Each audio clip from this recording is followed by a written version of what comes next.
చిటికం మీరా జీవితంలో వెలుగు నింపావయా. వ్యర్థముగా ఉన్న జీవితానికి అర్థం చూపావయా. అందరం కూడా కూర్చుందాం. కొంత సమయము దేవుని యొక్క మాటలను ధ్యానించుకొని ప్రార్థన చేసుకొని కోరికను ముగించుకుందాం. జాగ్రత్తగా కొద్ది మాటలను సమయంలో మనం శ్రద్ధగా ఉండడానికి ప్రయాసపడదాం. ఈ దినమందు మన యొక్క పాఠ్యభాగం నిమిత్తమై ఆదికాండము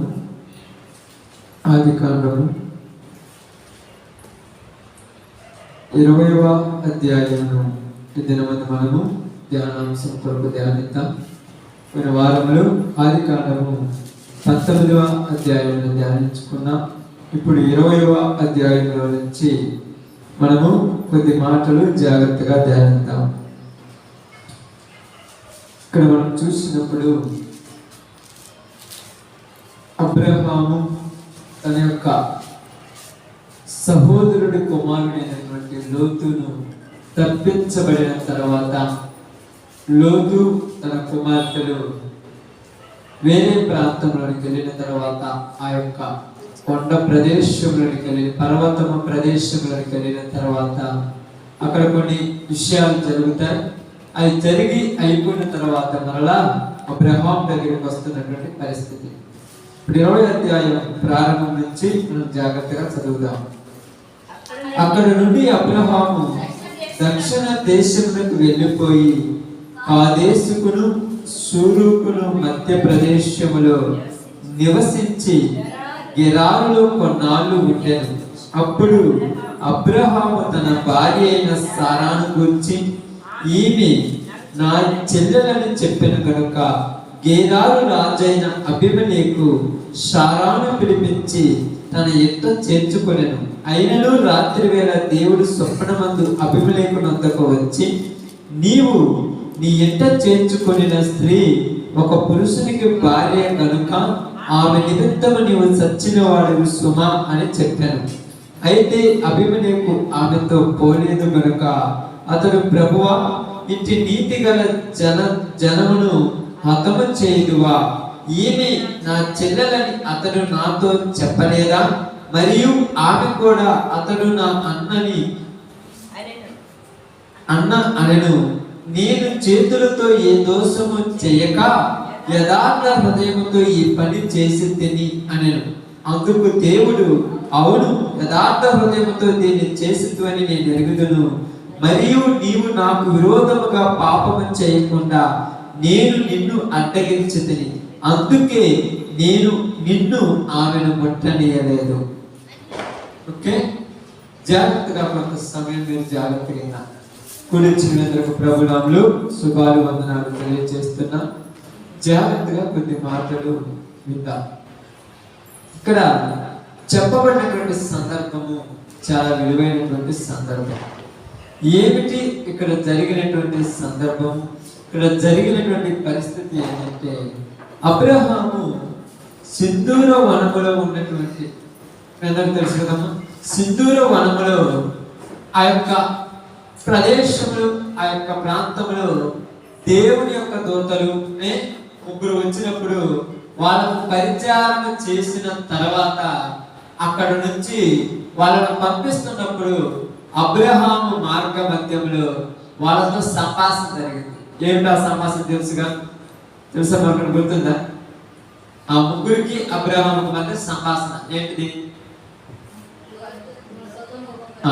అయ్యా, అక్కడ 40 మంది అంటే సంభాషణ జరిగిన తర్వాత అతను వెళ్ళిపోయాడు. ఇతడు మళ్ళా తన గృహానికి ఆ గుడారానికి వచ్చాడు. ఈయన వెళ్ళి సొదొమ గొమొర్రా పట్టణాన్ని చూసి దాన్ని భస్మం చేసినారు. భస్మం చేసిన తర్వాత ఇప్పుడు అబ్రహాము అక్కడ నుండి ఎక్కడికి వచ్చాడంట? దక్షిణ దేశమునకు తరలిపోయి కాదేశునకును సూర్యునకును మధ్యనున్న మధ్య ప్రదేశంలో నివసించి గేరారులో కొన్నాళ్ళు కాపురం ఉంటాడు. గేరారు అనేటువంటి ప్రదేశానికి ఈయన ఉండటానికి వెళ్ళాడు. ఈయన ప్రారంభంలో తన యొక్క కుటుంబం దగ్గర నుంచి బయటకు వచ్చేటప్పుడు తన యొక్క భార్య అయినటువంటి సారాతో ఒక మాట చెప్తాడు. ఏమని చెప్తాడంటే, మనం ఎక్కడికి వెళ్తామో మనకు తెలియదు, ఏ ప్రదేశానికి వెళ్తామో తెలియదు, ఏ దేశానికి వెళ్తామో తెలియదు, ఎక్కడ ఉన్న ప్రజలు ఎలా ఉంటారో మనకు తెలియదు. కాబట్టి నీకు నాకు మధ్య ఒక ఒప్పందం చేసుకుందాం. ఏమిటి అంటే, మనం ఎక్కడికి వెళ్ళినా కూడా ఎవరైనా నిన్ను నేను నీకేమవుతానని చెబితే అడిగినప్పుడు నువ్వు మాత్రము నేను నీకు అన్నను అవుతానని, నన్ను ఎవరైనా అడిగితే నువ్వు నాకు చెల్లి అవుతావని చెబుదాము అన్నాడు. ఇది ఒప్పందం, వాళ్ళిద్దరి మధ్య జరిగిన ఒప్పందం. ఇలాగ వాళ్ళు అనేక ప్రదేశాలకు వచ్చినప్పుడు, అంతకుముందు కూడా మనం చూసినప్పుడు ఆదికాండంలో 12వ అధ్యాయంలో మనకి ఇదే సందర్భం వస్తుంది. ఏమవుతుంది, అక్కడ ఫరో దగ్గరికి వెళ్ళినప్పుడు అక్కడ ఏమంటారు, అక్కడ కూడా ఒకసారి చూద్దాం. మీరు ఇదివరకు జరిగినటువంటి మాట అక్కడ చూసినప్పుడు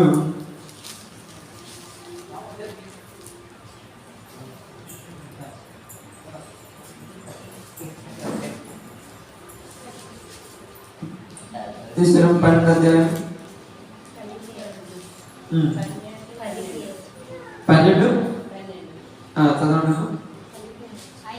ఐగుప్తులు నిన్ను చూసి ఈమె అతని భార్యను చంపి నన్ను చంపి నిన్ను బ్రతకనిచ్చెదరు, నీ వలన నాకు మేలు కలుగునట్లు నిన్ను బట్టి నేను బ్రతుకునట్లును నీవు నా సహోదరు అని దయచేసి చెప్పమనెను. అక్కడ కూడా ఇదే సందర్భం మీకు అప్పుడు వివరించిన సందర్భాన్ని. కాబట్టి అక్కడ వాళ్ళు అడిగినప్పుడు మనకి ఏం చెప్పాదంటే, అమ్మ అయ్యా ఎవరయ్యా అమ్మ చాలా చక్కగా ఉందంటే మనోడు ఏమన్నాడంటే, నా చెల్లెని చెప్పేసి. ఎందుకు అలా చెప్పారంటే ప్రాణం ముఖ్యం, ప్రాణం ముఖ్యం. ఇప్పుడు మనం బాగా గురించి ఆలోచిద్దాము. అబ్రహాము దేవుని నమ్మి బయటకు వచ్చాడు, మనుషులు నమ్మి కాదు కదా వచ్చింది, దేవుని నమ్మి బయటకు వచ్చాడు. దేవుని నమ్మి బయటకు వచ్చిన తర్వాత ఈయన చెప్పింది నిజమా అబద్ధమా? అబద్ధం చెప్పారు, అంతేనా కదా? అబద్ధం చెప్పాడు. ఇప్పుడు అబద్ధం చెప్పచ్చు ఆయన చెప్పదు, మరి ఎందుకు అబద్ధం చెప్పాడు?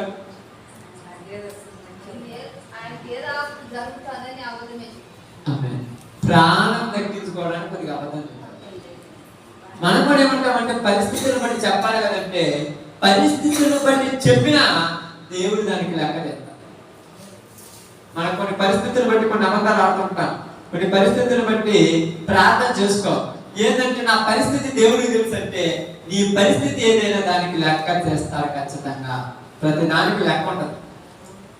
కాబట్టి ఇక్కడ అబ్రహాం ఎందుకు అలా చెప్పాడంటే, అబ్రహాముకు దేవుడి మీద నమ్మకం కొంచెం తగ్గింది.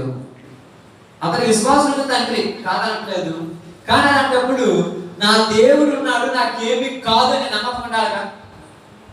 ఎంత గొప్ప విశ్వాసులైనా ఎక్కడో ఒక చోట చిన్న తప్పు చేస్తాం. మనమేం గొప్పగా పైనుంచి దిగొచ్చిన వాళ్ళం కాదు, పరిగెట్టిగా ఉంటే మనం వెళ్ళిపోతాం. ఏమంటాడు ఆయన, నా పరుగు తుదముట్టించి నా పని సంపూర్ణం చేసి ఇక నేను వెళుతున్నాను అన్నాడు. నీ పని సంపూర్ణమైతే నువ్వు ఉండవు, కానీ నీలో నాలో చిన్న చిన్న పొరపాట్లు ఉంటున్నాయి. ఈరోజు ప్రతి వారికి కూడా అబ్రహాము చెప్పిన అబద్ధాన్ని బయటకు ఎత్తుకొస్తారు, కానీ ఆయన చేసినటువంటి నీతి నిజాన్ని ఎవరు పట్టించుకోరు. అబద్ధం ఏం చెప్పాడు కదా, అబద్ధం ఎందుకు చెప్పావు, అవసరం ఏముంది చెప్పాల్సిన పని అంటే, ఆమెను బట్టి నన్ను చంపుతారు అంటే నిన్ను చంపే పరిస్థితి తెచ్చినప్పుడు నీ దేవుడు నేను కాపాడా? మరి కాపాడుతున్నప్పుడు ఎందుకు చెప్పాలి?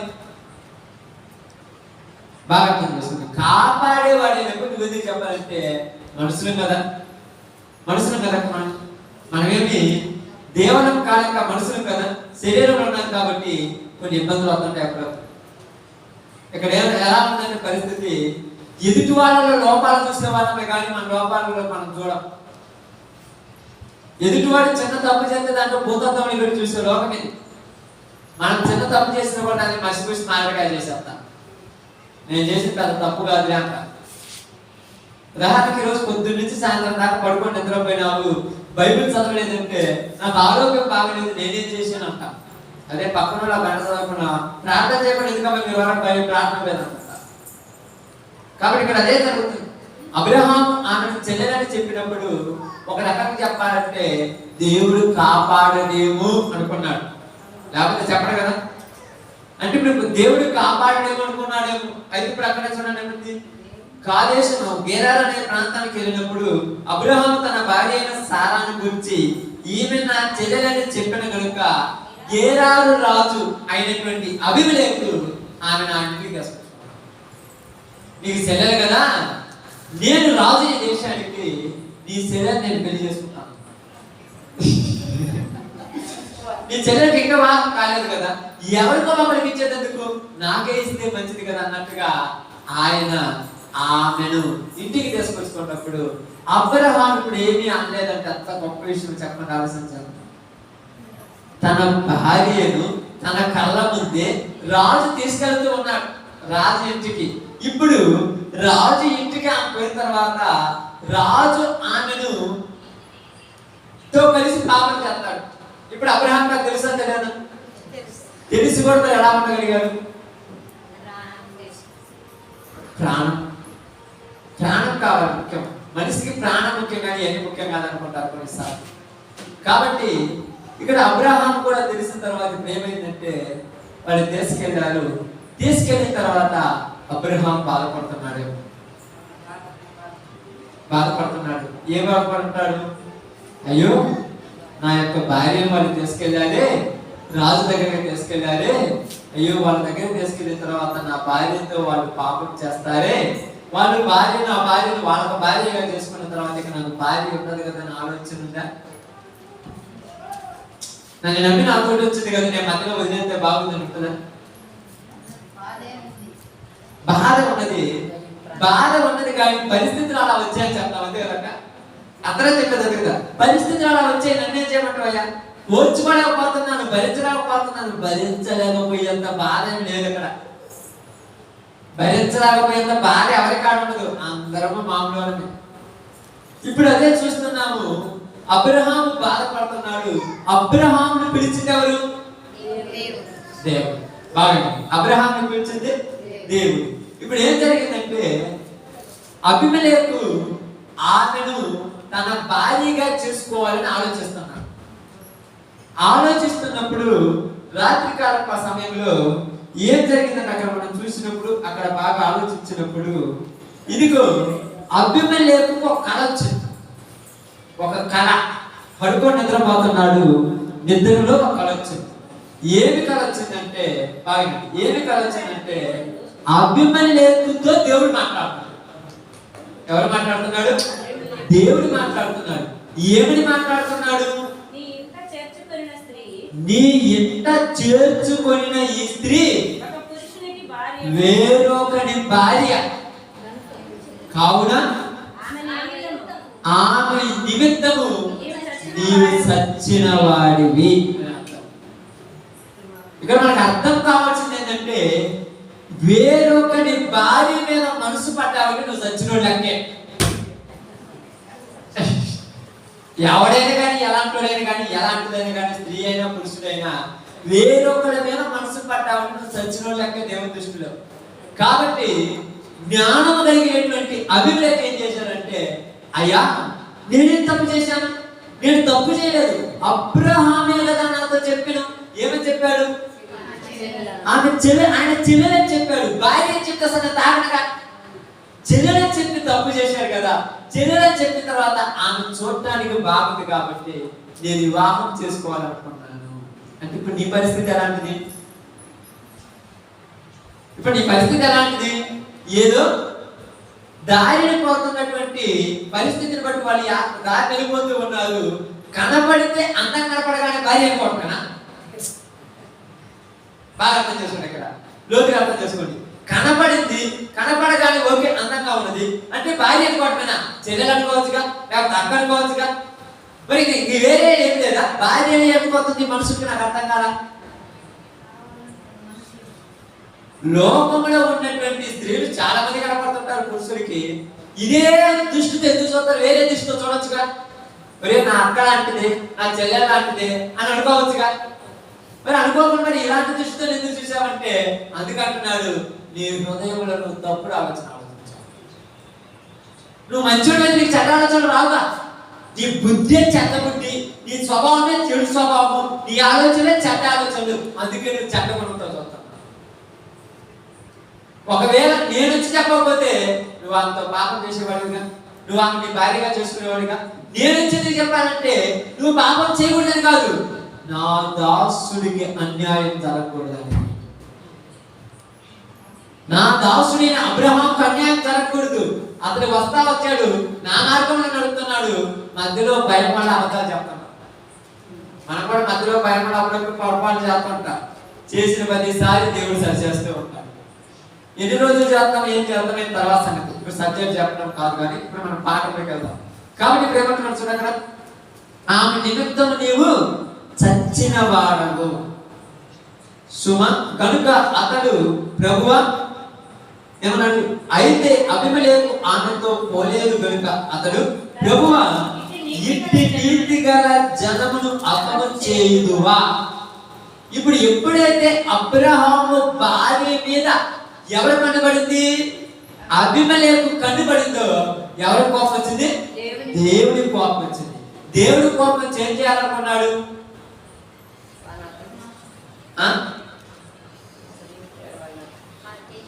ఆమేన్, ఆ దేశాన్ని నాశనం చేయాలనుకున్నాడు.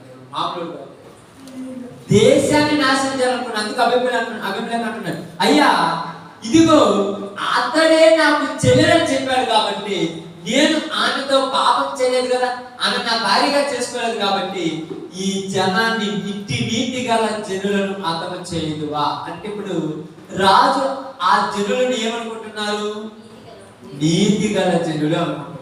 అంటే ఎలా ఉంటుందంటే బాగా ఆలోచిస్తే మన బంగారం మనకు బాగానే ఉంటుంది. నీ కొడుకులు కానీ, నీ కుమార్తెలు కానీ, నీ భార్య కానీ, నీ భర్త కానీ, నీ బంధువులు కానీ మంచోడే, మిగతా వారికి అట్టడం లేదు, అవసరం లేదు. అదే అంటున్నాడు ఇప్పుడు అభిప్రాయం అంటున్నాడు, ఈ జనాలు అలాంటి వాళ్ళు నీతి గల జనులను నువ్వు అర్థం చేస్తావయ్యా. నువ్వు అర్థం చేస్తావు నీతి గల జనులు అంటే ఇప్పుడు అంటున్నాడు, అయ్యా దేశాన్ని పరిపాలిస్తున్న నీలోనే ఎంత దరిద్రమైన బుద్ధి ఉంటే నీ ప్రాంతంలో ఉన్న ప్రజలకు ఎలాంటి బుద్ధి ఉంటుంది, అర్థమవుతుందా? నీలోనే ఈ స్వభావం ఉంది. నీ ప్రాంతం అంతా కూడా ఇలాంటిదేగా.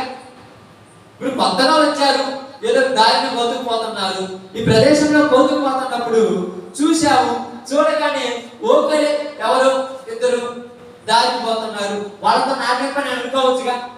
పిలిపించి ఏదైనా ఇక్కడికి వచ్చారు, ఏదైనా సహాయం కావాలని సహాయం చేయొచ్చుగా. అయ్యి అక్కడ ఉంటారని ఏదైనా ఇల్లు చూపించి ఇక్కడ కొన్ని రోజులు ఉండండి, తర్వాత మీ దారి మీరు మమ్మల్ని చెప్పొచ్చుగా. ఇన్ని చేయలేదు కానీ ఏం చేశా, ఆమె వివాహం చేసుకోవాలనుకుంటున్నావు అంటే నీలో ఏ బుద్ధి ఉంది, దురుద్దేశం. ఆల్రెడీ నీకు వివాహం కాలేదా, నీకు ఆల్రెడీ వివాహం అయిపోయింది. వివాహం అయిన తర్వాత వేరే వాళ్ళ మీద నువ్వు మనసు పడ్డ మీద నాకు అర్థం కాదా. నీ యొక్క పాడుబుద్ధి ఎలాంటిది పక్కన పెట్టి నువ్వు మనసు పడదు ఎవరి మీద, నా సేవకుని కుటుంబం మీద మనసు పడ్డా. నేను వదిలిపెట్టాలనుకున్నావా? దేవుడు వదిలిపెడతా? దేవుడు వదిలిపెట్టేవాడు కాదు. అందుకని ఏమన్నాడంటే, అయ్యా ఒకవేళ నేనైతే తప్పు చేయలేదు, ఏమంటున్నాడు, నేను పాపం చేయలేదు. ఏమంటున్నాడు ఆయన, నేను పాపము చేయలేదు. కానీ దేవుడు ఏమంటున్నాడు చూడండి, అక్కడ ఏమంటున్నాడు దేవుడు. అందుకు దేవుడు, అవును యథార్థ హృదయముతో దీన్ని చేసిద్దువని నేను ఎరుగుదును, మరియు నీవు నాకు విరోధముగా పాపం చేయకుండా నేను నిన్ను అడ్డగించింది, అందుకే నేను నిన్ను ఆమెను ముట్టనీయలేదు. కాబట్టి ఆ మనిషిని భార్యను తిరిగి అతనికి అప్పగించుము. బాగా ఆలోచించాలి. ఈ మాట మనం చాలా జాగ్రత్తగా ఆలోచిస్తాం. ఇక్కడ ఏమంటున్నాడంటే అబ్రహాము, ఆ దేవుడు అబీమెలెకుతో, నువ్వు చెప్పింది మంచిదే, నువ్వు ఏ హృదయంతో చేశావు, యథార్థ హృదయము, మంచి హృదయంతోనే చేశావు. మంచి హృదయంతో ఏం చేశావు, ఆమెను భార్యగా చేసుకోవాలనుకున్నావు. ఇప్పుడు ఒకవేళ నేను కలలో కనపడి చెప్పకపోతే ఏం జరిగేది, నేను చెప్పకపోతే ఏం జరిగేది అంటే నీ మనసులో ఏముంది, ఏముంది? మత్తయి సువార్త మత్తయి సువార్త పాత నిబంధనకు కొత్త నిబంధనకు పెద్ద తేడా ఏం లేదు. 5వ అధ్యాయం మత్తయి సువార్త 5వ అధ్యాయం 28వ వచనం. నేను మీతో చెప్పునేదేమనగా ఒక స్త్రీని మోహము చూపుచో చూచు ప్రతివాడు అప్పుడే తన హృదయమందు ఆమెతో వ్యభిచారము చేసిన వాడగును. ఇప్పుడు నువ్వు యథార్థ హృదయంతో చూసావంటున్నావు. యథార్థ హృదయంతో చూస్తే ఎలా చూడాలి? అక్కగాను నన్ను చూసింది ఏది హృదయం అంటే నీకుగా నీ హృదయమే దరిద్రమైన హృదయము, మళ్ళీ నువ్వు చూసేదే దరిద్రపు చూపు, నువ్వు ఆలోచించేది దరిద్రపు ఆలోచన. మళ్ళా నువ్వేది నేను మంచోని చెప్పుకుంటున్నావు, నాకు అర్థం కాదు.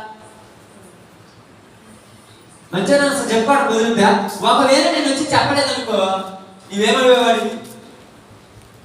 ఆమె పాటు చేసేవాడు కదా. ఇప్పుడు ఆ నష్టం ఎవరికి తీర్చాలి? కాబట్టి అతడు ఎవరు అనుకుంటున్నావు నువ్వేమి? నా బిడ్డ, అతడు ప్రవక్త. నీవు తిరిగి అతని భార్యను అతనికి అప్పగించమన్నాడు. బాగుంది. నువ్వు తిరిగి అతని భార్యను అతనికి అప్పగించు. ఎందుకు అసలు దేవుడు పాపం చేయడం లేదు? ఇప్పుడు చాలా మంది పాపం చేయడానికి ప్రయాసపడుతుంటారు, కానీ దేవుడే కొన్నిసార్లు తప్పిస్తున్నాడు. ఎందుకు తప్పిస్తున్నాడు? మీ అందరూ తెలుసో తెలియదు, బైబిల్ గ్రంథంలో సమూయేలు గ్రంథం అనుకుంటారు. మొదటి సమయంలోనే ఇక్కడ ఒక మాట ఉంటుంది, 2వ సమయాలు అనుకుంటున్నాను. మీకు అర్థం కావడానికి చూపిస్తున్నాను.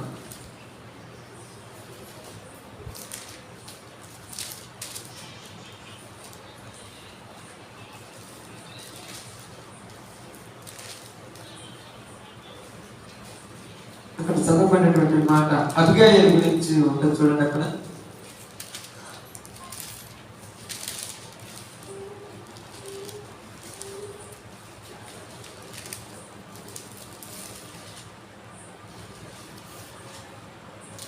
కనపడతామన్నా.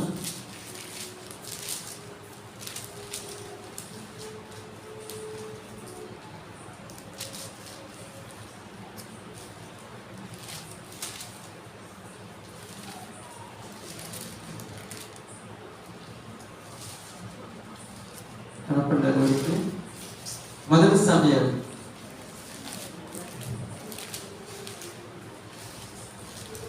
25వ అధ్యాయం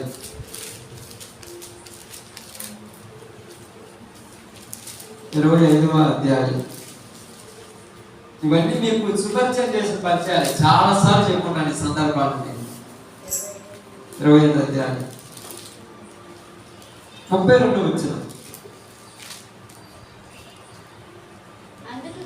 అందుకు దావీదు, నాకు ఎదురు పడుటకై నిన్ను పంపిన ఇశ్రాయేలీయుల దేవుడైన యెహోవాకు స్తోత్రము కలుగును గాక. నేను పగ తీర్చుకొనకుండా ఈ దినమున ప్రాణము తీయకుండా నన్ను ఆపినందుకై నీవు ఆశీర్వాదము నొందుదువు గాక.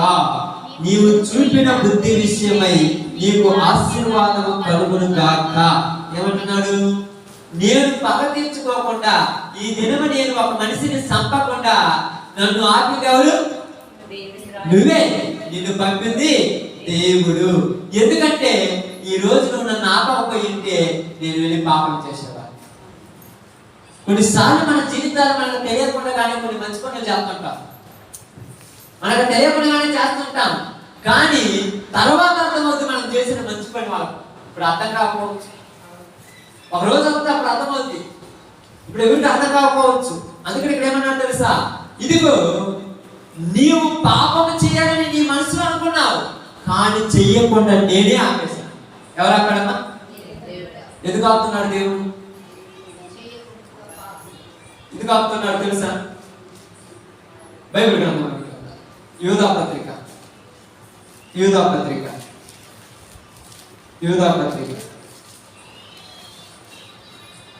ప్రకటన గ్రంథం ముందు ఒకే ఒక అధ్యాయం 24వ వచనం.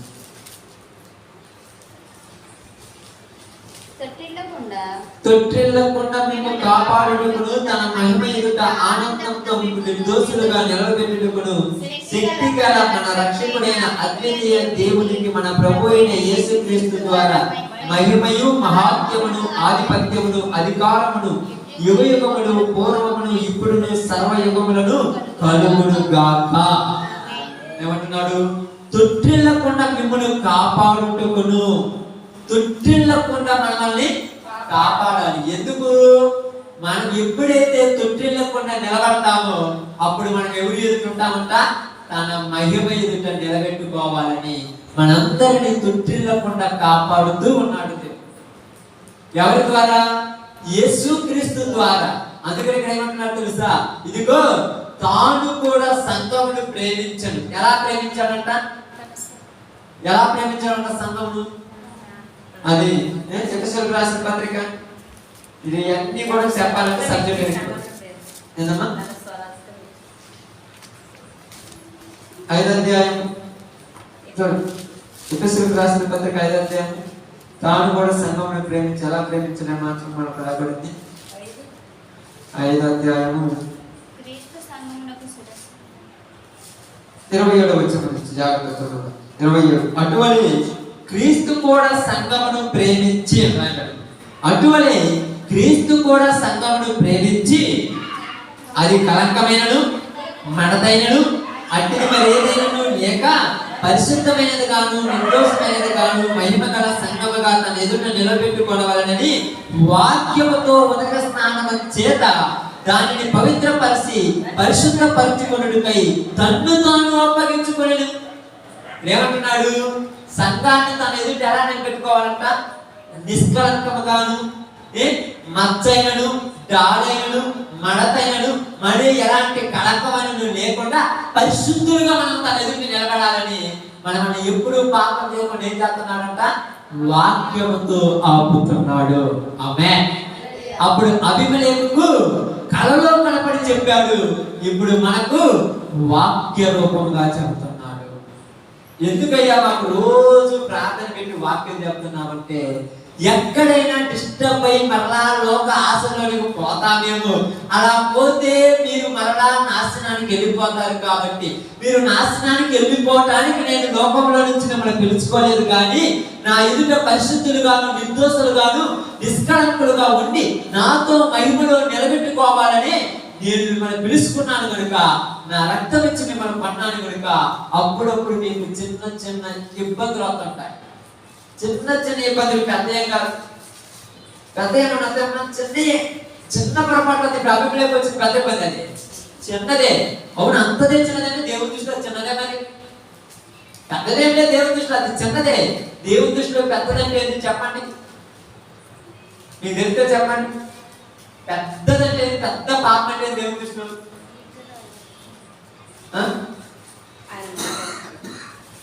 ఆయన మాట పెద్ద తప్పుడేనన్నది. పెద్ద తప్పు. ఆమేన్. కుమారుడైనను తండ్రి నేనను దూషించిన వాడికి కానీ తప్పు చేసిన వాడికి కానీ క్షమాపణ ఉంటుంది, కానీ పరిశుద్ధాత్మను దూషించడమే పెద్ద తప్పు. అది పెద్ద తప్పు. అంటే మీరు అనుకుంటున్నారేమో, ఒకవేళ బై మిస్టేక్లు అబద్ధాలు ఆడి, బై మిస్టేక్లు ఏదైనా చిన్న చిన్న తప్పులు, ఆ చెడు చూపులు కానీ చెడు మాటలు కానీ చెడ్డ ఆలోచనలు కానీ చెడు స్వభావం కానీ దావీదు వలె చెడ్డ పాపం కానీ చేసి ఉన్నా కూడా ఒకవేళ క్షమాపణ ఉంటుంది, కానీ వాక్యానికి విరుద్ధంగా జరిగితే మాత్రం క్షమాపణ ఉంటుంది. వాక్యాన్ని దూషిస్తే క్షమాపణ ఉండనే. అది నాకు అర్థం కాక ఏమనుకుంటున్నామంటే, చిన్న చిన్న తప్పులు నేను పెద్దగా చదువుతాము, పెద్ద తప్పుడేమో అసలు పడుచుకోవట్లేదు. పడుచుకుంటున్నారు పెద్ద తప్పు. వాక్యం చెప్తుంటే నవ్వుకుంటారు. అంటే ఎవరు చూసి నవ్వుతున్నారు? అర్థం పరిశుద్ధాత్మ చూసి ఎవరిదా చెప్తా నవ్వుకుంటున్నా నేను నవ్వులిపోతాను. నీకు అర్థం కాదు, నవ్వులిపోలేకపోతుంది. నా కుటుంబం మీద ఎలా అయిపోతుంది? నవ్వులిపాలు చేస్తాను. నీకు అర్థం కాదు. నవ్వులిపాలు చేస్తానంటే పక్కన పెడితే ఎన్ని కాదు, కానీ అసలు పరలోకం నేను అర్థం లేకుండా. అందుకని చెప్తున్నాడు, ఏమంటున్నాడు తెలుసా? ఇదిగో నేను నిన్ను పాపం చేయకుండా ఎందుకు ఆపానంటే, నువ్వు ఇప్పుడు సారాతో పాపం చేయటం వల్ల ఈ తప్పు సారా మీదకి పోతుంది, సారా ద్వారా అబ్రహాం మీదకి పోతుంది, వాళ్ళని నా ఎదుట పరిశుద్ధులుగా నిలబెట్టుకోవాలనుకున్నాను. నీలాంటి దానికి మచ్చ కలక్క తెప్పింది నేను చూస్తుంటానా? నేను అందుకే నాకాను. ఇప్పుడు వెంటనే మనకు అక్కడ చూద్దాం, బైబిల్ గ్రంథంలో పోతాం త్వరగా. చూడండి, తెల్లవారినప్పుడు అబీమెలెకు లేచి తన సేవకులందరినీ పిలిచి సంగతులన్నీ వారికి వినిపించినప్పుడు ఆ మనుషులు ముగ్గురు భయపడి అబీమెలెకు అబ్రహామును పిలిచినప్పుడు, నీవు మాకు చేసిన పని ఏమిటి? నీవు నా మీదికి, నా రాజ్యం మీదికి మహాపాపం తెప్పించినట్లుగా నేను నీ ఎడల చేసిన పాపం ఏమిటి? చేయడానికి కార్యం నాకు చేసింది అని అతనితో చెప్పాను. మరియు అబీమెలెకు, నీవేమి చూసి ఈ కార్యం చేసింది అని అబ్రహామును అడిగాడు. ఇప్పుడు అంటున్నాడు, అయ్యా ఏంటయ్యా ఎంత కుట్రపడ్డావు మా మీద? ఏది నీకేమి ఒక ఆలోచన లేదా? ఎందుకు నా మీద ఎంత పాపం పడ్డావు, ఎంత పగబట్టుకున్నావు? ఎందుకు నా మీద అసలు నా మీదకి ఎంత దోషానికి తప్పించావు? ఇప్పుడు నేను చేసి ఒకవేళ మర్చిపోయి నేను తప్పు చేసి ఉంటే ఆల్రెడీ చేశాను, కానీ పాత్రమైన కాలం కాబట్టి కొద్దిగా అట్టి చూసినట్టున్నాము. కానీ ధర్మశాస్త్రం కాదు ఇది ధర్మశాస్త్రం అనుకున్నారా? ఇది ధర్మశాస్త్రం కాదు. మీరు ధర్మశాస్త్రం అని మళ్ళా పొరపడతారేమో. ధర్మశాస్త్రం ప్రకారము వ్యభిచారం చేస్తే పాపం, కానీ ధర్మశాస్త్రం కాదు. ఇదేంటిది? ఆజ్ఞ మేరటం. ఇప్పుడు ఈ ధర్మశాస్త్రం వచ్చింది ఆ 20వ అధ్యాయం నుంచి రాలా. ధర్మశాస్త్రం ఎప్పుడు వచ్చింది? మోసే కాలం దాకా ధర్మశాస్త్రం. అంతకుముందు మరుగుతున్న కాలం ఏంటి? అంతకుముందు ఏ కాలం ఉంది అది చెప్పండి తోట? అంతకుముందున్న కాలం ఏంటిది? మోసే నుంచి ధర్మశాస్త్రం వచ్చింది. అంతకుముందున్నది ఇంకా బైబిల్ మీరు వాక్యం వింటే మంచిదే కాదంటే బైబిల్ కూడా అప్పుడప్పుడు చదవడం కాదు. ఎందుకు చెప్తున్నారు? ఏంటి మరి అంతకుముందున్న కాలం ఏ కాలం అది? అబ్రహాము దేవుని నమ్మాడు. ఎలా నమ్మాడంట? క్రియల వల్ల నమ్మాడా? మరి ఎలా నమ్మాడంట? అది విశ్వాసము. ఇప్పుడు ఉన్నది కృపాకాలం అయితే అప్పుడు ఉన్నది విశ్వాసం. అప్పుడు నమ్మిది విశ్వాసం కదా. అబ్రహాం క్రియలు ఎక్కడ తీసుకుంటే అబ్రహాం కూడా తప్పినోడు అయిపోయాడు. కానీ విశ్వాసం ఏం చేసింది? ఆ క్రియను అధిగమించొచ్చు. ఆ క్రియలు విశ్వాసం ఏం చేసింది? అధిగమించేస్తుంది. మనం మీరు చెప్పాను అనుకుంటారు ఏంటి? మన యొక్క పాపముల కంటే ఎక్కువ మన యొక్క విశ్వాసం ఉన్నప్పుడు ఆ విశ్వాసం ఈ పాపాన్ని ఏం చేస్తుంది? కొట్టి వేస్తుంది అని చెప్పాను నేను మీకు. కాబట్టి ఇక్కడ అదే మనం బాగా అర్థం చేసుకుని గమనిద్దాము. ఇది విశ్వాసము. ఇప్పుడు అబ్రహాము దేవుని నమ్మాడు. నమ్మినప్పుడు క్రియ చిన్న జరిగింది. ఈ క్రియ వల్ల ఏమనుకున్నాడంటే, అయ్యో నేను ఒకవేళ నా భార్య చెబితే నా భార్య చక్కగా కనుక ఈ ప్రాంతంలో ఉన్న ప్రజలు మామూలుగా క్రూరత్వంలో ఉన్నాడు. ఎలాంటి క్రూరత్వంలో ఉన్నట్టు వాళ్ళు తెలుసా? ఎలాంటి క్రూరత్వంలో ఉన్నారు? అయ్యో జాలితో ఎదుటి వాళ్ళకి సహాయం చేసేవాళ్ళు కాదు. ఎదుటి వాళ్ళకి సహాయం ఎలా చేస్తారు? ఎలా చేసేవాళ్ళు ఏంటి తెలుసా? ఇంకా మీకు 12వ అధ్యాయంలో హెచ్చరిక బాగా చెప్పాను, మీకు గుర్తుందో లేదు? ఆదికాండం 12వ అధ్యాయంలో ఫరో ఏం చేశాడంటే అబ్రహాముకు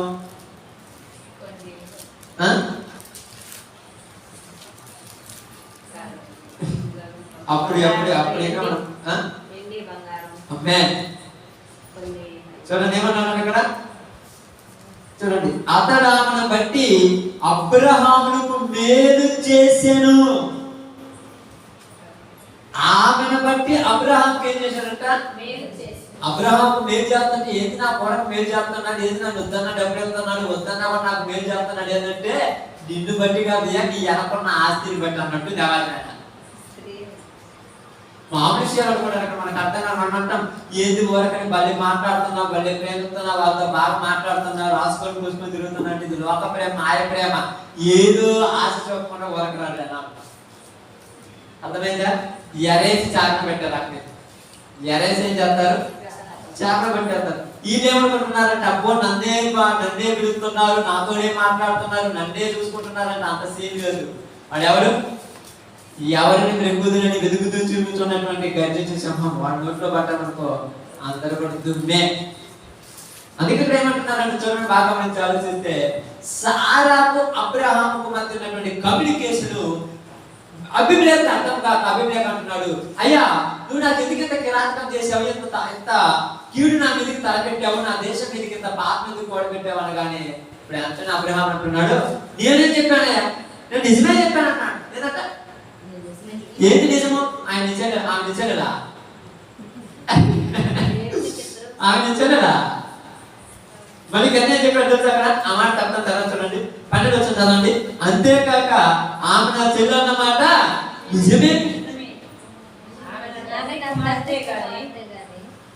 ఎంత బాగా మాట్లాడాడు చూడు, ఆమె నా చెల్లెలు అన్నమాట అంటే ఇప్పుడు అబద్ధమైన నిజమా దేవుడికి తెలియదా? మరి ఇప్పుడు ఎందుకంటే ఇలా చెప్పొచ్చాడు అక్క, ఎందుకంటే చెప్పొచ్చాడు చెప్పండి మీరు. ఇప్పుడు నేనేం రాయలేదుగా బైబిల్లో, ఇక్కడ ఉన్నదే కదా ఆమె నా చెల్లెలు అన్నమాట నిజమే. మరి ఎందుకు అని చెప్పారు?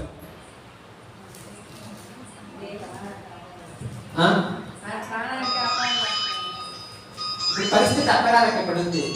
ఆయన వచ్చి అడిగాడు, అబ్రహాం నీ భార్య కదా, నీ చెల్లెలని ఎందుకు చెప్పావు, అది పద్ధతి కాదు కదా, ఇలా చెప్పకూడదు కదంటే ఆయన ఏమన్నాడంటే, నేనేం అబద్ధమే చెప్పలేదు, నేను నిజమే చెప్పాను. ఏమని చెప్పాడు? నిజము, ఆమె నా చెల్లెలు అన్నమాట నిజమే. ఎందుకంటే ఆమె నా తండ్రి కుమార్తె కానీ నా తల్లి కుమార్తె కాదు. మళ్ళీ ఎక్కడ చూడు ఎక్కగలుగుతున్నాడు, నా తండ్రి కుమార్తె కానీ నా తల్లి కుమార్తె కాదు. అంటే ఎంత ఎక్కడి నుంచి అక్కడికి వెనకాల వచ్చాడు. ఇప్పుడు భార్య ఏంటంటే చెల్లెలు, తల్లి కుమార్తె, సినమ్మ కూతురు, కదమ్మ కూతురు, మేనమ్మ ఇవన్నీ పక్కన పెట్టే ఈ భార్య భర్త. మరి ఇక చెల్లెలు అన్నాడు, ఇది నిజమేను.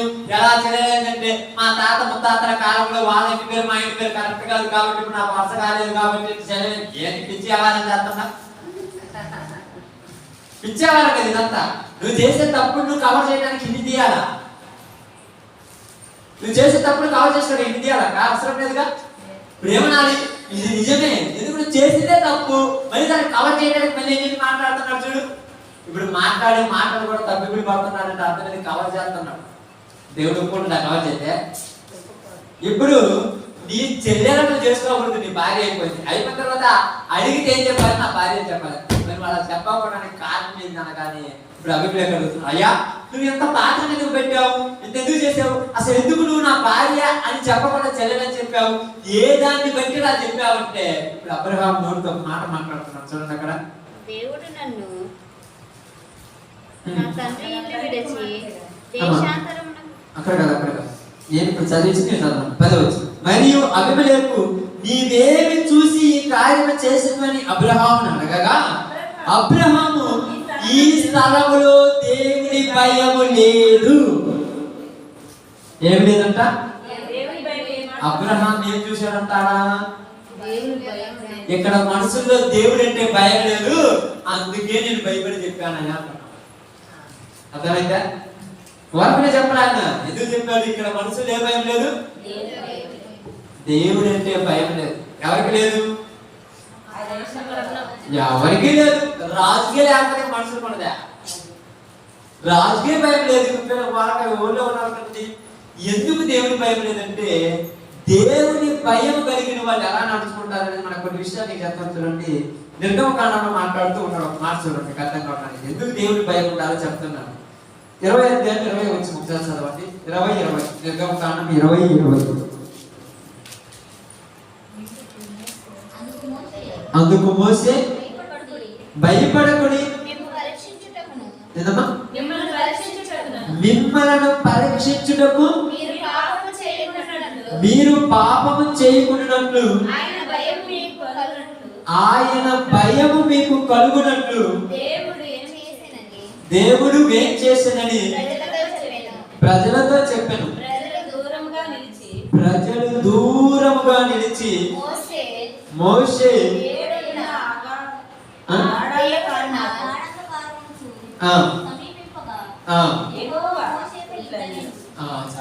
ఏమంటున్నాడు? ఎందుకు ఇక్కడ ఇలా జరిగింది, ఇదంతా ఎందుకు చేయాల్సి వచ్చిందంటే నీకేం కలగాలి, దేవుని భయం మీద కావాలి. అంటే ఇప్పటివరకు ఇశ్రాయేలు ఏం లేదు, దేవుని భయం లేదు. దేవుని భయం లేకుండా మరి అరణ్యంలోకి వచ్చిందా? ఇంకా దేవుని భయం లేకుండా అరణ్యంలోకి వస్తుందా? ఇప్పుడు చెప్పాలి, ఆలోచించాలి. నేనేం ఇప్పుడు కొత్త వాక్యం చెప్పట్లేదు, నేను చెప్పే వాక్యం అంతా మీకు తెలిసిందే. ఐగుప్తు దేశంలో నుంచి అరణ్యంలోనికి దేవుడు అంటే భయం లేకుండా వచ్చారా?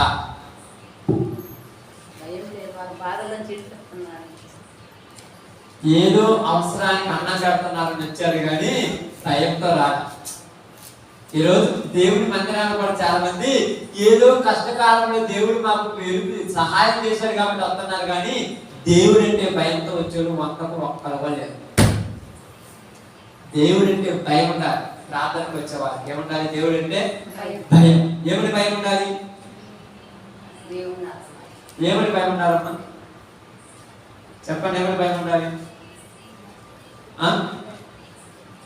ఏమని భయం ఉండాలి? ఒక్కడ పడితే కదా. అదే నేను చెప్పింది మీకు. మన వారికి భయం లేదు కానీ ఎందుకు వస్తున్నామంటే అది రావాలంటే వస్తున్నాం. ఏమని భయం ఉండాలి?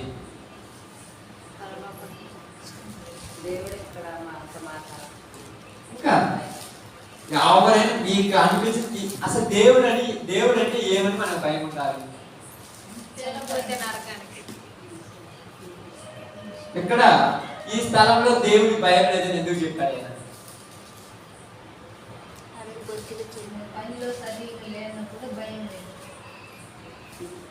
మీరు చెప్పిందంతా కూడా లోతైన మర్మాలు కానీ నేను సింపుల్ గా చెప్పానండి.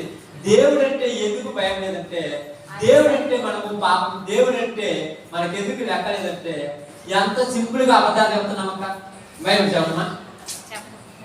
ఎంత సింపుల్ గా ప్రార్థన మాట్లాడుతున్నాం బయట మాట్లాడుతున్నా? ఎంత సింపుల్ గా బూది మాట్లాడుతున్నాం బయట మాట్లాడుతున్నా? అయ్యో అబద్ధాలు ఆడితే నోరు కొరికి కట్టేయాలని బయట మాట్లాడుతున్నా? అయ్యో పాపం చేస్తే నరకంలో చేస్తారని బయట చేస్తున్నా? అంటే ఇప్పుడు భయం ఉందా లేదా? మీరేదో మర్మాన్ని చెప్తున్నారు, మర్మాన్ని చెప్పడం. భయం అంటే పాపం చేయరు. ఇప్పుడు భయం లేదు కాబట్టి ఏం చేశారు? అందుకే నేను నా చెల్లెని చెప్పాను. ఇక్కడ అంత మామూలుగా ఉంటే అంత క్రూరము కాదు. ఎలాంటి వాళ్ళు పిచ్చి కుక్కల కంటే దరిద్రమైన వాళ్ళు ఉన్నారని మరి క్రూరంగా. అందుకే నాకు భయం వేసింది ఇక్కడికి రావాలన్నా. కుక్కల కంటే ఏనాటీయంగా ఉన్నారు మనుషులు. మరి ఏం చేద్దాం? మరి నేను నా చెల్లెలని చెప్పినాను. ఇంకో విధంగా చెప్పుంటే నా చెల్లెలని చెప్తే ఓకే నేను చెల్లెలు కదా తీసుకుంటారని అనుకున్నాను కానీ భార్య అని చెప్తే నన్ను చంపి ఆమె తీసుకుంటారని భయం వేసింది. సముద్రమా సముద్ర అమ్మే ప్రస్తుతం అలాగనే ఉంది. భర్తనే చంపేసి ఒకటి వెళ్ళిపోతున్న రోజుని ఎందుకు చంపరు? కన్న కూతురు అడ్డం వచ్చిందని కట్ చేసే రోజుని, భార్య తన యొక్క సంబంధానికి అడ్డం వచ్చిందని భార్యను గురించి చెప్పే రోజుని ఎందుకు లేదు భయం? అంతకంటే ఘోరమైన రోజులే. ఇంకా అందుకని భయపడ్డాడు. అప్పుడప్పుడు భార్య భర్త దగ్గర పడడం భయం ఉంది. ఎందుకు నేను అంత భయం అంటే నీలో వేరే పరిస్థితి ఉంది, ఆ విషయం మనసులోకి వచ్చినప్పుడు నన్నైనా చంపేస్తావు, ఎందుకే భయం? అవును మరి వాడి ఆనందానికి అడ్డమతినే చెప్పేస్తలేవు. వాడి మైండ్ లో ఉన్నటువంటి తత్వం అలాంటిది. అప్పుడప్పుడు భార్య చూసి భర్త భయపడతారు. ఎందుకంటే నీ పరిస్థితి బాగాలేదు, ఆ యొక్క అన్నం పెట్టే దాంట్లో నిజమైన చదువుతావు నీతో నాకు చూడాలి. పరిస్థితులు మారిపోయాయి. ఎందుకంటే వీళ్ళకు ఏ భయం లేదు, దేవుడి భయం లేదు. ఎందుకు లేదని చెప్తున్నానంటే చూడండి, ఇప్పుడు బాగా సామెతల గ్రంథం 16 వచ్చి చదువుతాను. సామెతల గ్రంథం 16:6. సామెతల గ్రంథం 16:6. కృపా సత్యముల వలన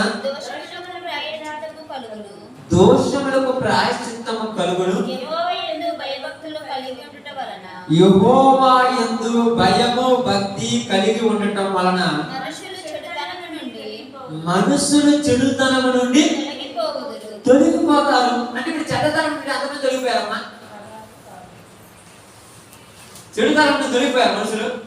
ఆ చెడే చేస్తున్నారు, ఆ పాపమే చేస్తున్నారు, అబద్ధాలే ఆడుతున్నారు, అబద్ధ మాటలే మాట్లాడుతున్నారు. కనీసం కొన్ని ఆదివారం వచ్చిన తర్వాత ఖండించి చెప్పారు కదా దేవుడి మాట. ఈ రోజు కనీసం ఉదయం 1 గంట సాయంత్రం 1 గంట అయినా ఖాళీ ఉన్నాడు, మోకాళ్ళ కూర్చొని ప్రార్థన చేసి బైబిల్ చదువుదామని ధైర్యం ఎవరికైనా ఉందా? లెక్కలేంతనం ఏం చేస్తాడు? ఎవరు? అమ్మే దేవుడు. మనుషులు ఏం చేస్తారు? మనిషికి ఏం భయపడతాను, దేవుడు భయపడుతున్నాడు. అప్పుడప్పుడు పెద్ద మనుషులు వస్తుంటారు, పెద్ద పెద్దలు వస్తుంటారు. పెద్ద నుండి అర్థం కాదు కదా, మీరు గౌరవించి వాళ్ళు వస్తారు. వచ్చిన వెంటనే మీరు ఏం చేస్తారు? అయ్యో వాళ్ళు వచ్చారు లోపల పోతాను కదా, కూర్చోలేకుండా పైకి వెళ్తారు. ఏం లేదు, తుమ్మితే తగ్గితే ఊడిపోయే మట్టి శరీరానికి భయపడితే మహిమ శరీరానికి భయపడరా? మట్టి శరీరానికి భయపడుతుంటారు. కొన్నిసార్లు పోయినప్పుడు కొంతమంది ఉంటారు, పిల్లలు ఉంటారు, పాప వాళ్ళు ఏం చేస్తుంటారు, నేను పోయి ప్రాంతానికి పోగానే ప్రదేశాలకు కలగానే అంశాలు కట్టుకొని రాస్తుంటారు. నాకే భయపడతారు, వీళ్ళు దేవుడికి భయపడరా? నాకైతే భయపడతారా? దేవుడికి భయపడతారు. తెలియదు, నాకు భయపడతారు, దేవుడికి భయపడరు. నీకు భయపడతారు, దేవుడికి భయపడరు. లోకంలో ఉన్నటువంటి పెద్ద పెద్ద వాళ్ళకి భయపడతారు, దేవుడికి భయపడరు. అందుకే దేవుడు ఏమన్నారు తెలుసా, మీరు నాకు భయపడరని తెలిసే నేను మీ మీదకి శాపాలు తెప్పించాను. అదే చెప్పాడు, ఈ స్థలంలో దేవుని భయం లేదయ్యా. నువ్వు ఎలా గుర్తించావంటే చెడుతనం ఇచ్చలవిడిగా ఉందంటే దేవుడి భయం ఉన్నట్ట. మరి చెడుతనం ఇచ్చలవిడిగా ఉంటే దేవుడి భయం లేకపోతే ఆయన ఏమన్నాడు, నేను ఈ హదార్థ హృదయంతోనే చేశానని ఎందుకు అంటున్నాడు? ఎందుకు అంటున్నారు? ఇప్పుడు చెప్పండి, ఎందుకు అంటున్నారా? మీకు ఎప్పుడైనా అర్థమైందా బైబిల్? ఎందుకన్నా అలా ఎందుకని ఆలోచించిన బైబిల్ ఎక్కువ? నేనేం తప్పు చేయలేదు, తప్పు ఎందుకు చేయలేదు, ఆల్రెడీ నలుగురు ముగ్గురు చేసుకుని ఉంటాడు. మళ్ళీ మా నాన్న చెప్పండి పనికి మనోడికి అదే ఇప్పుడు లోపం ఇదే కదా. ఇలాంటి దరిద్రమైన లోపం కదా ఇప్పుడు బతికే జనాలందరూ కూడా. ఇలాంటి సమాజమే కావాలి జనాలకు. మంచి సమాజం నచ్చదు. అందుకనే దేవుడి గురించి అంటే ఆ యొక్క తక్కువ చేస్తారు, దేవుడిని తెచ్చి మాకాడ చెప్తారేంది అది దేవుడు తక్కువ చేస్తాడు, తక్కువ చేస్తాడికి ఏంది? అదే నువ్వు చేసేది తప్పు అంటే వాడికి నచ్చట్లేదు. నువ్వు చేసేది కరెక్ట్ చేయని అడుగుతా చేయమంటే అబ్బా ఇలా చెప్పాలి మాకు అనేవాళ్ళు ఉన్నారు. తప్పు అని చెప్తే వాళ్ళు ఎలా దగ్గర అనేది తెలుసా? ఎందుకు యేసు ప్రభు గురించి వాక్యం తీసుకెళ్ళి వాక్యం చేస్తుంటే ఎందుకు రానియట్లేదంటే వాళ్ళ తప్పులు బయట పడతాయి. ఎందుకు ప్రార్థన పోయి చర్చి నేను వస్తాను కదా, మళ్ళీ ఇంటికాడ కూడా నేను ఈ బతుకు బయట పడితేనా, నీ ఎవరు బయట పడితేనా, తాడ తీసి ఆరాధన కళ్ళలో కనపడి ఎవరు లేకపోతే చెప్పాడు. ఇప్పుడు కళ్ళలో కనపడి చెప్పడం ఇంకా ఒకేసారి డైరెక్ట్ గో టు హెల్. చెట్టానికి కూడా మనసు ఉండదు. ఎందుకంటే ఎన్ని ఏదో లోపల కూర్చున్నాడు. ఇప్పుడు అంటున్నాడు, నేను యథార్థ హృదయంతో చేయాల్సింది. అయ్యో అన్నా చెల్లెలు ఇద్దరు వచ్చారు, మీరు అన్నా చెల్లెలు వచ్చారయ్యా, ఇక్కడ మనుషులు మంచి పంచోలు కాదు. నా యొక్క రాజ్యంలో నేను ఉంటున్నటువంటి నివాసంలో ఒక రూమ్ ఇస్తాను, అక్కడ ఇద్దరు కలిసి ఉన్నాను అన్నదమ్ములు అనొచ్చుగా. నువ్వు ఆనే ఉండు, నీ చెల్లెలు మాత్రం నా ఇంట్లో ఉంటాను. ఏం పద్ధతి? ఏం పద్ధతి అసలు? ఇది పద్ధతేనా? అందుకని ఎవరు చెరవ తీసుకున్నాడు. ఇక నేను ఇంకా మనసు చెప్తే ఇప్పుడు నేనే రావాలనుకున్నాడు, వచ్చాడు. అందుకన్నాడు అబ్రహాం ఏమన్నాడు, ఎందుకు చేసావా ఇంటి పని అంటే ఈ స్థలంలో దేవుని భయం అనేది. నువ్వు ఎలా చెప్పగలుగుతున్నావంటే చెడుతనం విచ్చలవిడిగా చేస్తుంటే ఏం కావాలి? చెడుతనం విచ్చలవిడిగా చేస్తుంటే ఏం కావాలి? అదే నేను చెప్పే రుజువు. అందుకన్నాడు యెహోవా యందు భయభక్తులకు కారణం ఏంటంట, యథా చెడుతనం విడిచి నడుచుకున్నట్టే. చదవండి, సముద్రం 16:6 మళ్ళీ ఒకసారి 16:6. యెహోవా యందు భయభక్తులు కలిగి ఉండుట వలన మనుషులు చెడుతనం నుండి తొలగిపోవుదురు. ఒకని ప్రవర్తన యెహోవాకు ప్రీతికరమైనప్పుడు ఆయన వాని శత్రువులను ఏమన్నాడు? నీ జీవితంలో నువ్వు దేవుని యందు భయభక్తులు కలిగి ఉంటే నువ్వు చెడుతనం చేయవు. ఈరోజు మనలో ఎవరిమైనా చెడుతనం చేస్తున్నామంటే మనకు దేవుడు అంటే భయము లేదు. దేవుడు చెప్పింది చేస్తామా? మరి చేయలేదంటే భయం ఉన్నట్ట లేనట్ట? మరి భయం లేకుండా ఎందుకు కూర్చుంటున్నామని మేడం ప్రార్థన కాక? ఎవరైనా మీరు ఎప్పుడైనా మీ ఇళ్ళ దగ్గర గారెలు చేశారు? ఎప్పుడన్నా అలవాటు ఎందుకు చేసేవారు? మినప గారెలని, లేకపోతే ఏమంటారు చూడండి, అలసంద గారెలని, లేకపోతే అరెస్టలని, బూరెలని ఎప్పుడైనా చేశారా? చేసేటప్పుడు పొయ్యి కాడ కూర్చొని జాగ్రత్తగా గారెలు తీస్తారా, లేకపోతే ఏమవుతుందని కళ్ళు మూసుకొని పెట్టేస్తారా?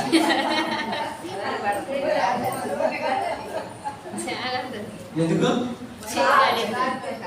నూనె కాలితే మీద పడితే పుండు లేకపోతే అన్నప్పుడే భయం ఉంటే ఆరనగ్నిలో యేసయ్య ఆపుతారనే భయం ఉందా? ఈ ఊరు చూసిరని వాళ్ళు పైకి అంటున్నారు, మనం లోపల అనుకుంటున్నాం. ఎవరు చూసిరని అని మా అత్తగారు వాళ్ళు పైకి అన్నారు, లోపల అంటున్నది. వాళ్ళకి పెద్ద తేడా లేదు, పెద్ద తేడా లేదు అనుకుంటున్నాడు. కరెక్ట్ ఊరు చెప్పారు, వాడు నోటి అంటున్నాడు, నువ్వు మనస్సు అంటున్నావు. మనస్సు అన్నావు కాబట్టి లెక్క లేకుంటున్నారు ఈరోజు. ఆదివారం మీద మొక్కుబడిగా ప్రార్థన పోతారు. నేను కొంతమంది దగ్గర చెప్తాను, అసలు ప్రాణ్యత నా మనసు మొక్కుబడి పోతారు. ఎవరు మనం అవసరమా? ఏదైనా బైబిల్ ఆడుతుంది, నువ్వు ఏం చెప్పి మాట్లాడుతున్నావు అంటే, నా మందిరంలోనికి మిమ్మల్ని రమ్మనేది ఎవరు అని ఎక్కడ మాట్లాడారు? గుర్తుంది ఎవరికన్నా? యెషయా ప్రవక్త మాట్లాడుతున్నారు. ఎవరు రమ్మన్నాడు అసలు మిమ్మల్ని? అసలు ఎవరు తప్పమన్నా నా మిమ్మల్ని బట్టే కదా నా నామానికి అవమానం అవుతున్నా. భయం లేదు ఈరోజు జనాలు, భయం లేదు. మరి ఎవరంటే భయం ఉంటుంది? కుక్క అన్నా భయమే, నక్క అన్నా భయమే, నూనె కాలుదన్నా భయమే, నిప్పు పురుగు అన్నా భయమే, నీ చివరికి కరెంట్ అన్నా భయమే. కానీ దేవుడు అంటే భయం లేదు. దేవుడు కొడితే చచ్చిపోయిన ఊరు కానరాలేదంటే కరెంటు పట్టుకుని చచ్చిపోయిన కనపడరా?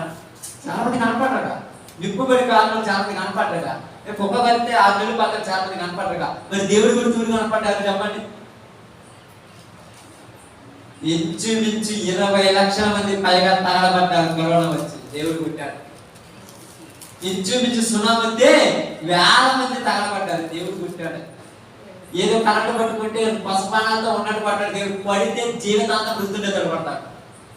అది అర్థం కాల జనాలు అనుకున్నారు. తెగుడు వచ్చింది, తెగుడు పంపించాడు.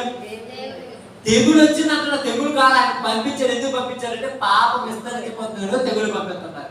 ఈరోజు లేకపోతే ఆనాడు జపాన్ దగ్గర కానీ మన యొక్క తమిళనాడు దగ్గర కానీ సునామీ వస్తుంటే ఇంత పెద్ద పెద్ద మేళ కట్టుకున్నా, ఒక్క మేళన నిలబడిందా? దుమ్మైపోయింది. పెద్ద పెద్ద కార్లు కొనుక్కున్నాం, కార్లు కూడా పట్టకపోతున్నాయి, పేపర్ పడవలు పట్టకపోతున్నాయి. ఈరోజు ఎందుకు ప్రార్థనలు రాలేదంటే డబ్బులు సంపాదించుకుంటున్నాం. ఆ డబ్బులు దేనికి పనికిరా, ఉపయోగపడతాయి, రేపు దేనికి కాపాడలేవు. అందుకని అబ్రహాం అన్నాడు, అభిమలేకు ఈ స్థలంలో దేవుని భయం. అందుకే నేను చెప్పాల్సి వచ్చింది. నీవు ఎలా చూసావంటే నీకు దేవుడు అంటే భయం లేదు కనుక ఏం చేస్తున్నారు జనాలు? విచ్చలవిడిగా పాపంలో చేస్తున్నారు. చూడండి, ద్వితీయోపదేశకాండం 5:29 మాట్లాడుతున్నాడు అదే మాట. ఇదే కూడా సేమ్ యాసిటీస్ అదే మాట మాట్లాడుతున్నాడు. ఎలా మాట్లాడుతున్నాడు చూడండి. ద్వితీయోపదేశకాండం 5:29 వారికి వారి సంతానమునకును నిత్యమును క్షేమము కలుగునట్లు వారు నా యందు భయభక్తులు కలిగి నా ఆజ్ఞలన్నిటిని అనుసరించి మనసు వారికి ఉండిన మేలు. ఏ మనసు ఉండాలంటే వాళ్ళకు? దేవుని ఆజ్ఞలను అనుసరించే మనసు ఉండాలి. ఎవరికన్నది ఈ మనసు? ఏ మనసు ఉంది ఇప్పుడు జనాలకు? ఏ మనసు ఉన్నది? మనసు అంటే తెలుసా? అసలు నీలోనికి వచ్చే ఆలోచనే మనసు.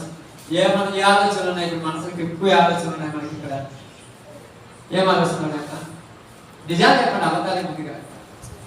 రోజు దేవుని మందిరంలో ప్రార్థన చేయడం మనసు కనుక అన్నో ఒక మొన్న ఎక్కడ పడుతుందో కూడా ఎలాంటిదంటే అది పాత 1000 రూపాయల నోటు లాంటిది. అప్పుడు ఇల్లు ఉంది, ఇప్పుడు దానికి ఏం లేదు. ఇప్పుడు ఇల్లు లేదు ప్రతి ఒక్కరికి కూడా ఏ మనసు ఉందంటే, ఇదిగో ఈ సంవత్సరం పంట వేసాము, ఎంత నష్టం అవుతుందా, ఎంత లాభం అవుతుందా? అందరికీ మనసే ఉంది. మీ తప్పే ఉంటుందా? నిజంగా చెప్పండి, మనస్ఫూర్తికి తప్పే ఉంటుందా? డబ్బులు సంపాయాలి, కూడ పెట్టాలి, నా తర్వాత వచ్చిన పిల్లలు పెద్ద ప్రయోజకులు చేయాలి. ఈ మనసు కంటే ఏమైనా మనసు ఉందా? నేను పరలోకం పోయి పరలోకంలో ఎల్లప్పుడూ ఉండాలని మనసు ఎవరికైనా ఉందా? అందుకన్నాడు, నీకు ఆ మనసు ఉంటే మేలు. ఏ మనసు? దేవుని ఆజ్ఞలను పాటించే మనస్సు, దేవుని మాటలను వినే మనస్సు. అలాంటి మనసుకు లేదు మనసు దగ్గర. ఏ మనసు అంటే లోకం సంబంధమైన మనస్సు, అపవాది మనస్సు, దురాత్మ మనస్సు చాలా మందిలో ఉంది. అందుకని గెరారులో ఉన్నటువంటి మనసులే ఇప్పుడు మన దేశాల్లో, మన ప్రాంతాల్లో, ప్రదేశాల్లో చాలా చోట్ల కనబడుతూ ఉన్నారు. ఇక్కడ ఏమైనా చూసే చెప్పచ్చు ఏం లేదని దేవుని భయం లేదు. దేవుని భయం లేదు, దేవుని భయం లేదు. అందుకనే ప్రతి వాడు కూడా ఇష్టం వచ్చినట్టు పాపం చేస్తాడు. అడిగేవాడు ఎవరున్నాడు? ఎవరు అడిగేవాడు లేదు. అడిగితే నా ఇష్టం అనే రోజులు ఒకసారి చెప్పారు. నా ఇష్టం అనే దాని గురించి ఒకసారి మాట్లాడారు. అడిగితే ఏమంటున్నాడు? నా ఇష్టం. నువ్వెవరు నన్ను అడగటానికి? నువ్వు అడగకపోతే ఎవరు అడగాలి? ఎవరు అడగాలి? ఎవరు అడగాలి? చెప్పండి, ఎవరు అడగాలి? దేవుడు అడుగుతాడు. చోట కొద్ది రోజులు ఆగుతాం, దేవుడు అడుగుతాడు. ఆయన అడిగితే అభిమలేకి ఎలాగైతే ఇదైందో మనుషులు కూడా అదే ఆయన అడిగే టైం ఉంది, మనం ఓర్చుకోవాలి. అబ్రహాం కూడా ఓర్చుకున్నాడు.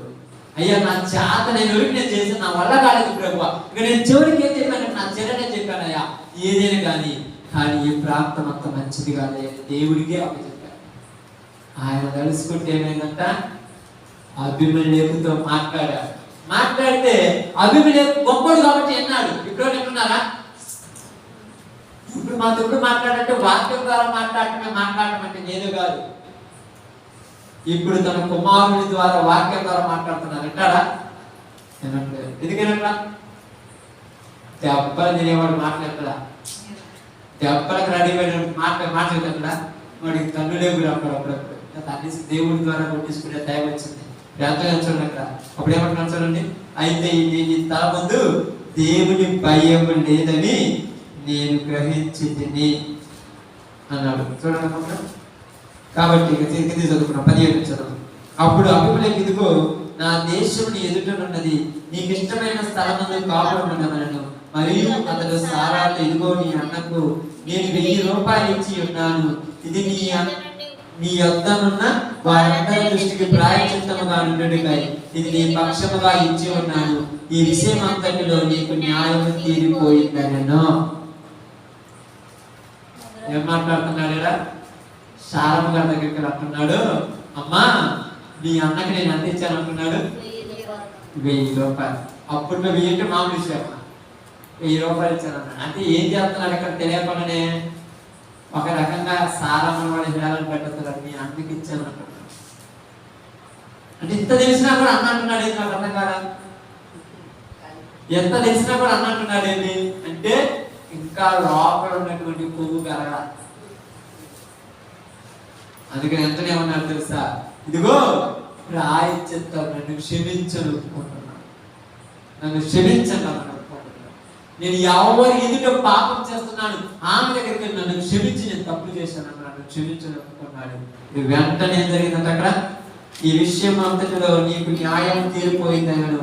అబ్రహాము దేవుని ప్రార్థింపగా దేవుడు అభిమలేకును అతని భార్యను అతని దాసులను బాగు చేసెను. వారు పిల్లలు కనిరి. ఏం చేశాడంట? అబ్రహాము దేవుడిని ఏం చేశాడు? అంత గొప్పడమ్మ. తన భార్యను తీసుకెళ్ళి పాడు చేయాలనుకున్న వాళ్ళ కోసం ప్రార్థన చేసినట్టు మామూలు చేయటం కుదిరింది ఈరోజు. అది చాలా గొప్ప మనసు కావాలి. తన భార్యను తన కళ్ళ ఎదుటి పాపం చేస్తున్న పాడు చేస్తున్న వాళ్ళ కోసం ఏం చేశాడు? ప్రార్థన చేశాడు. అంటే ఇక్కడ మనకు నేర్పించింది ఏంటంటే 2 మాటలు. దేవుని భయం లేని స్థలాలలో ఇప్పుడు మనం ఉంటున్నాం. ఎక్కడ ఉంటున్నాం? దేవుని అంటే భయం లేని స్థలాలలో ఉంటున్నాం. కాబట్టి మనం ఏం చేయాలి? ఓర్చుకోవాలి. ఎందుకంటే నీ చేత కాకపోతే ఎవరు చూసుకుంటాడు?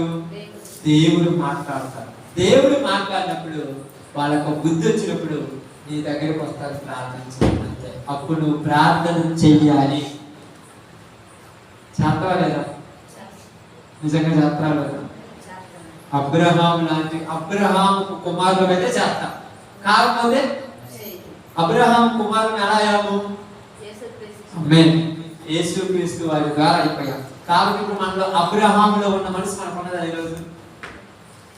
ఉండగలక? చెప్పడం చాలా ఈజీ, చేయడం చాలా కష్టం. అబ్రహాం ఓర్చుకునేవాడు ఉన్నాడా? అంటే ఓర్చుకోలేకపోయామంటే మనకు అబ్రహాంతో మనకి ఏముందని చాలా వ్యత్యాసం. ఇంకా మనం ఏం కావాలి? మారాలి. అయ్యా ఏం మారినా ఎన్ని రోజులను భరించాం? అబ్రహాము కళ్ళ ముందే జరుగుతుంది, మన కళ్ళ ముందు జరగట్లా. ఓర్చుకోవద్దా? ఏంటంటే విచ్చలవిడిగా జరుగుతుంటే నేనెంత ఓర్చుకున్నట్టే నువ్వు ఓర్చుకున్నావంటే అర్థం ఏమిటి తెలుసా? నువ్వు బెదరకుండా ఉన్నావంటే అర్థం ఏమిటి తెలుసా? నేను చెప్పండి, మీకు తెలిస్తే ఏంటమ్మా? ఆయనకు అప్పచెప్పాడు. అక్కడ నువ్వు మాట్లాడితే ఆయన ఎందుకు పోతాడు? ఇప్పుడు పోలీస్ స్టేషన్ పోయి కేసు పెట్టావమ్మా, కేసు పెట్టిన తర్వాత ఇంటికి వచ్చి నువ్వు తగాదాడితే పోలీసులు ఏమంటారు? మా కాడికి వచ్చి అంటారా? ఇప్పుడు పోలీస్ స్టేషన్ కేసు పెట్టిన తర్వాత నేలకుండా ఎవరు చూసుకుంటారు? అలాగే దేవుడికి అప్పచెప్పిన తర్వాత నువ్వు ఓర్చుకోవాలి. ఎవరు చూసుకుంటాడు? ఎన్ని రోజులకు? టైం అంతా దానికి అంటాడు. అబ్రహాముకు వెళ్ళాడు. అక్కడికి వెళ్ళిన తర్వాత ఆ నైట్ పూట సారమ్మ గారిని రెడీ చేశాడు. తన భార్యగా చేసే టైం వచ్చింది. రేపు ఉదయం భార్యగా చేయాలి. ఆ నైట్ నిద్రపోతేటప్పుడు మాట్లాడాడు. మనకు కూడా అన్యాయం చేస్తున్న వాళ్ళకు మాట్లాడే టైం దేవుడు నిర్ణయించాడు. నువ్వు అన్ని వదిలేసాను అంటావు, నువ్వే పోయి చదువు తీసుకుంటే ఆయన ఎందుకు పోతాడు? అనుకున్నామ్మా, నువ్వు చూసుకోలే నేను ఎందుకు అంటున్నాడు. అప్పుడు పెద్దలు మీరు ఉన్నారని ఉదాహరణకు పిల్లలకు ఉన్నారు. మీ పిల్లలకు అయ్యా పొలంలో పోయి నీళ్ళు కట్టినాం మాట వేసినామంటావు. నీ పిల్లడు బాగానే ఎనికేంటి నువ్వు కూడా అనుకో ఏమంటాడు? ఇక నువ్వు వచ్చేదానికి నేను ఎందుకు? నేనేం పాపం పక్క పోతాడు. నువ్వే చేసుకోవడం తప్పుతే వాడికి అప్పచెప్పిన తర్వాత వాడే చూసుకుంటాడు. దాడోపాడు ఎందుకు? వాడికి అప్పచెప్పిన అంటే అర్థమైంది వాడి మీద నమ్మకం మీద అప్పచెప్పాలి. లేకపోతే అప్పచెప్పవా? కాబట్టి ఇప్పుడు దేవుడికి అప్పచెప్పిన అంటే అర్థమైంది దేవుని నమ్మి అప్పచెప్పాలి. నువ్వు తీసుకునే పడైతే దేవుడు చొరవ తీసుకోవాలి. అబ్రహాం ఏమన్నాడు? అయ్యా నేను ఇక్కడ ఉన్నాను, నువ్వే చూసుకోమని ప్రార్థన చేస్తున్నాడు. ఎవరి దగ్గరికి పోయాడు? దేవుడు అబీమెలెకు దగ్గరికి పోయాడు. అబీమెలెకుకే చెప్పించాడు. సారాకేమన్నా అబీమెలెకునే తన్నాడు. ఇప్పుడు అబీమెలెకు ఏడుస్తున్నాడు. ఎవరి కుటుంబంలో బాధలు వచ్చాయి? అబీమెలెకు కుటుంబంలో బాధలు వచ్చాయి. ఇప్పుడు ఎవరు వచ్చి ప్రార్థన చేయమంటున్నాడు? అబీమెలెకు కుటుంబమే వచ్చి ప్రార్థన చేయమంటుంది. ఏంటంటే నీ శత్రువులే నీ కాళ్ళ కాడికి తెప్పిస్తాను ఆయన మాట కోసం ఓర్చుకుంటే. కానీ ఓర్చుకునే ఓపుతుంది అన్నమాట. ఓర్చుకునే ఓపుతుందా? 4 మాటలు ఓకే, 5 మాటలు ఓకే, 20 సార్లు ఓకే. ఎన్ని రోజులు ఉండాను? నీ స్వరం అప్పటికే నీ వాటర్ చచ్చిపోయాడు. అప్పటికే చచ్చిపోయింది. మరి ఏం చేద్దాం? ఆయన అన్నాడు, ఒక్క నిమిషం ఆగితే నేను వద్దామనుకున్నాను, నువ్వే తీసుకుంటే నేను ఎందుకు రావటం? ఒక నిమిషం ఏమన్నాడు? ఎప్పటి వరకు అబ్రహాము టైం ఇచ్చాడు పిల్లోని బలియడానికి? కత్తి పైకెత్తి తీర్చేంతవరకు ఇచ్చాడు. ఆ దించినట్టు అర్థమైంది నరికేయాలి. మనం కూడా అప్పటి వరకే చదువుతుంటారు. కానీ మనం అప్పటిదాకా ఉంటాం. కట్టెల దేశం పోయేటప్పుడే బలిపల్లి ఆడింది ఏది బలిపల్లి అని అంటాం. కట్టెల దేశం పోయేటప్పుడే ఆడ బలిపేటను కట్టము బలిపేట మీద పిల్లల్ని పడుకోబెట్టము, కత్తి పైకెత్తము. కట్టెల మీద బలిపల్లి ఆడింది. అంతనే కట్టెలు రాకూడదు. ఇంటికాడు దేశం పోయేటప్పుడే అయ్యా బలిపల్లి కూడా ఏదయ్యా. మనకు ఆయనకి ఎంత తేడా తెలుసా? ఆకాశానికి భూమికి ఎంత తేడా మనకు ఆయనకి ఎంత తేడా. కాబట్టి ఏంటంటే అయ్యా ఓర్చుకోలేకపోతానంటే ఇప్పుడు ఒకవేళ నేను చెప్తున్నాను, నువ్వు చొరవ తీసుకోవటం వల్ల ఏమన్నా ఆగిపోతుందా? ఏదైనా జరగాలి, నువ్వు చొరవ తీసుకుంటే ఎక్కువైపోతుంది తెలుస్తుంది. కానీ ఆయనకు అప్పచెప్పి నువ్వు ప్రశాంతంగా ఉండాలి. ఎలా ఉండగలంటే అబ్రహాం లేడక్క ప్రశాంతంగా ఏం చేస్తున్నాడు? ఆ రూమ్లో కూర్చొని అయ్యా ఈ రాత్రి నువ్వు రమ్మంటే నేను వచ్చాను ఇక్కడికి, ఈ ప్రదేశానికి నువ్వే వెళ్ళమన్నావు. ఇక్కడికి వచ్చిన తర్వాత ఈ పరిస్థితులు బాగలేవు, నాకేం తెలియదయ్యా, ఏది జరిగినా నువ్వే చూసుకోవాలి వదిలేసి ప్రార్థన చేస్తాను. ఆయన చూసుకుంటే ఎట్లా తెలుసుగా, ఆయన చూసుకుంటే ఎట్లా తెలుసుగా, అలానే చేస్తాడు. కానీ మనలో ఓటిక సహనం చూస్తాయితే పరీక్షిస్తాడు ఆయన. కాబట్టి ఇక్కడ మనందరికీ నేర్పించింది ఏంటంటే 3 మాటలు ఇక్కడ ఈరోజు చెప్పిన మొట్టమొదటి ఏంటంటే అబద్ధాలు, చిన్న విషయాలు చెప్పకూడదు. మనం ఒకవేళ చెప్పినా దేవుడు మనకి ఏం చేస్తాడు తెలుసా? దానికి తగిన ప్రతిఫలం మనకి ఇస్తాడు. రెండోది ఏంటంటే బాగా మనకి ఆలోచించండి, తన కళ్ళ ముందే తన భార్యను తీసుకుపోతున్న దేవుడు మాట కొరకు ఎనుకడుగు వేయలేదు కానీ ముందడుగే వేశాడు. మూడోది ఏంటంటే నా దేవుడు నమ్మదగిన వాళ్ళు, ఆయనే చూసుకుంటారు. నిజంగా ఇప్పుడు ఈరోజు నాకు పాఠం చదువుతున్నప్పుడు అనిపించింది, లోకంలో కూడా ఇలాంటి మనుషులు ఉన్నారు, అభిమేలెకు లాంటి వాళ్ళు ఉన్నారు. ఎక్కడున్నారు లోకం అంటే చెప్పండి. తెలిస్తే నీ చుట్టుపక్కల ఉండొచ్చు, నీ ఇంట్లో ఉండొచ్చు, నీ శరీరంలో ఉండొచ్చు, నీ ప్రదేశంలో ఉండొచ్చు, ఎవరైనా కావచ్చు, ఉన్నారు. కానీ నువ్వు మాత్రము దేవుని మీద మాత్రమే ఆధారపడాలి. ఆ టైం వచ్చినప్పుడు ఏమవుతుందంట, ఇద్దరు తిరగలి విసురుతుండగా ఒకళ్ళు ఎత్తబడును, ఒకళ్ళు ఎడవబడును. ఇద్దరు ఒక మంచం మీద పడుకొని ఉంటే ఒకళ్ళు ఎత్తబడతారు, ఒకళ్ళు ఎడవబడతారు. అంతే మరి రోజులు అలా ఉంటాయి. కానీ ఎత్తబడే వాళ్ళలో ఉండాలి, ఎడవబడే వాళ్ళలో ఎత్తబడే వాళ్ళలో ఉండాలంటే అబ్రహాములో ఉన్న స్వభావం ఈరోజు నేను లేకపోతే ఈరోజు యొక్క 20 అధ్యాయాల నుంచి మనం నేర్చుకున్న పాఠం నుంచి ఈ రోజు నుంచి ఆలోచించి అలా ఉండటానికి కలిగిన మనసు దేవుడు మనకి ఇవ్వాలని ప్రార్థన చేద్దాం. అందరూ కూడా తల వచ్చి ప్రార్థించారు.